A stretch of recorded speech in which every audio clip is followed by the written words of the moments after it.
I still remember the exact moment I realized I wasn't a son to them anymore. I was a subscription service. It was Christmas night, the house finally quiet, fairy lights flickering like dying stars against the walls. My 7-year-old son, Leo, was curled up in my childhood bed, clutching a pair of navy socks with little rocket ships on them. He whispered into the dark, "Dad, did Grandma forget we were coming?"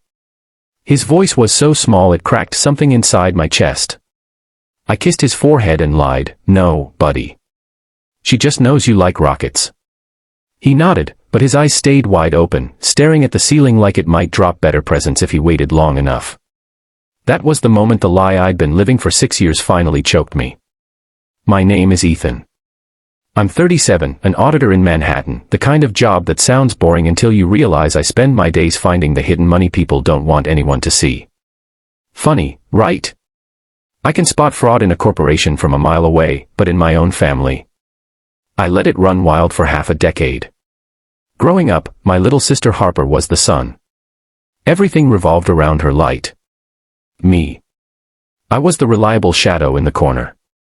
When Harper wanted violin lessons at 10, she got them, and a new violin. When I wanted to join the soccer team, Mom sighed, "Ethan, cleats are expensive, and you're already so independent." I learned fast, don't want too much. Don't cost too much. Just be useful. So I became the family's human safety net. Quiet. Steady. Invisible. Fast forward to 6 years ago. My wife Lena and I had just brought our firstborn home. Sleep was a myth. Money was tight, but we were making it. Then my mom called, voice trembling like always when she needed something big. "Ethan, sweetheart, don't worry, but your father's freelance work has dried up." Dad's freelance work. The man had retired at 62 from a mid-level sales job and spent the years since golfing and telling neighbors he was a highly sought-after advisor. He'd never earned a single consulting dollar in his life. I asked how bad it was. "Just a little short on the mortgage this month. Could you help? Maybe $1,500. Just until things pick up." I heard the unspoken part. Harper and her husband were buying a bigger house. They needed my parents to look stable. To keep up. I said yes. Because that's what shadows do. $1,500 became $2,000. Then $2,400 a month, every month, auto-drafted on the first like clockwork. Over 6 years that's nearly $170,000. Money that could have been college funds, family vacations, braces for Leo when the time comes.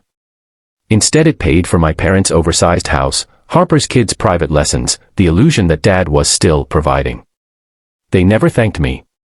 They just asked for more. And the worst part? They told everyone it was Dad's income. At barbecues, Mom would beam, "Richard's still in demand, keeps us very comfortable." I'd stand there holding potato salad, smiling like an idiot while my own money funded their lie. This Christmas, we drove 8 hours to their house with our kids, Leo and our 5-year-old daughter, Ava, excited for Grandma and Grandpa time. The living room looked like an Apple store had thrown up.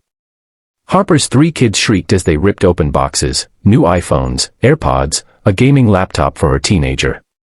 My parents glowed like they'd won the lottery. Then came our kids' turn. 2 tiny gift bags, handwritten tags. Leo pulled out the rocket socks. Ava got unicorn ones. That was it. Mom patted Ava's head. "We got you something practical, sweetie. You'll grow so fast." Harper's husband chuckled, "Hey, socks are the real MVP." Mom smiled at me, syrupy sweet. "We spent what we could afford, Ethan." I looked at the mountain of gadgets across the room. Then at the socks. I nodded. Fair enough. But inside, something shifted, like a bone finally snapping into place after years of being out of joint. That night, after Leo asked if Grandma forgot, after Ava fell asleep hugging her unicorn socks like they might turn into something better if she loved them hard enough, I couldn't breathe. Lena found me in the hallway at 2 a.m., staring at my phone. "You're doing it, aren't you?" she whispered. I didn't answer. I just opened the banking app, found the scheduled transfer, $2,400, due January 1st, and hit pause. No text. No warning. Just silence. January 1st came like a storm. My phone exploded at 7:03 a.m. Missed calls. Voicemails. Texts in all caps. Mom, Ethan, call me right now. Dad, what the hell did you do? Harper, the mortgage bounced. Fix it. I let it ring while I made pancakes for the kids. Leo asked why my phone was so loud. I told him it was work. Finally I picked up. Dad didn't even say hello. You trying to kill us? The payment failed. NSF. Do you know how humiliating? It's paused, I said, calm. Too calm.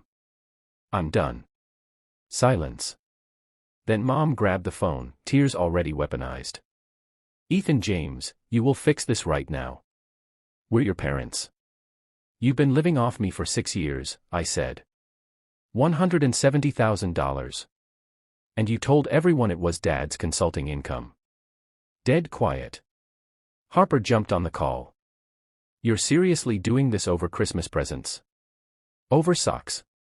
No, I said. I'm doing this because my son asked if he did something wrong when all he got was socks. I'm doing this because you told my kids they don't need nice things, while mine paid for yours. Mom started sobbing. Dad roared about respect. Harper called me selfish. I waited until they ran out of air. I'm not restarting it. Ever. You want to keep the house? Sell something. Downsize. Get jobs.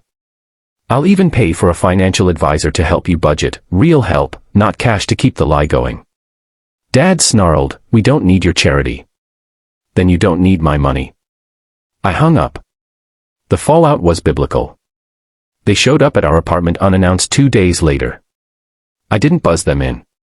Mom wailed into the intercom about neighbors watching. I texted back, so was pretending Dad earned it. Harper posted vague Facebook cries about family turning their back when you need them most. Comments poured in, poor her. I blocked her. They threatened to tell everyone I abandoned them in their old age. I told them to go ahead, just make sure they mention the consulting gig too. A month later, the house went into foreclosure proceedings.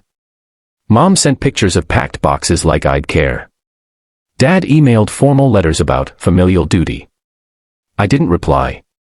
And here's the part that still keeps me up sometimes, the silence that followed wasn't peaceful. It was deafening. Like losing a limb you didn't realize was infected until it was gone. But my kids laugh louder now. We booked a real family vacation this summer, no more excuses about money being tight. Leo got new cleats without me having to calculate if it would break us. Ava started dance classes. I'm not proud of how long I let it go on. I'm not proud I waited until my son's confused face broke me. But I'm done being the shadow that paid for everyone else's light.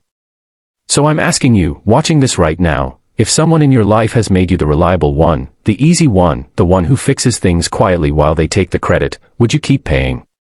Or would you finally hit pause? Tell me in the comments.